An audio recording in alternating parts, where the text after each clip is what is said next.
vrai faux de l'info de la matinale. Jean-Philippe Ballas, bonjour. Bonjour Thomas, bonjour à tous. Ce matin de Damas à Tokyo. Le Japon et un chiffre qui nous a étonné. Florian Philippot, numéro 2 du Front National, invité du grand rendez-vous hier matin sur Europe 1. Vous savez combien ils ont accueilli de demandeurs d'asile et combien ils ont accepté de réfugiés l'an dernier au Japon ?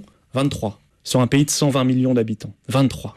Seulement 23 demandes d'asile acceptées au Japon, c'est ce qu'affirme Florian Philippot. Mais c'est vrai ou c'est faux, Jean-Philippe ? Alors, c'est faux, Thomas. Si l'on est précis, ce ne sont pas 23, mais 27 réfugiés qui ont été acceptés au Japon en 2015. Alors oui, on est d'accord, Florian Philippot a raison pour l'ordre de grandeur, mais reconnaissons ici que le volume est tellement petit, j'ai envie de dire que chaque dossier compte. Bon, mais 27 réfugiés, c'est vrai que c'est quand même très très peu. Il y avait eu beaucoup de demandes ?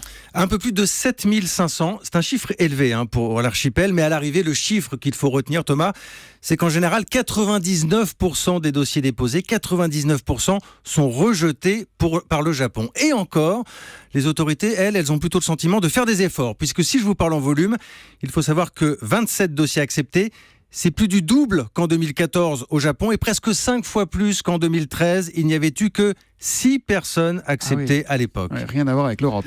Tellement rien à voir, j'ai envie de vous dire que c'est un peu la limite de la comparaison avec le Japon. Une comparaison d'ailleurs que Florian Philippot utilise régulièrement.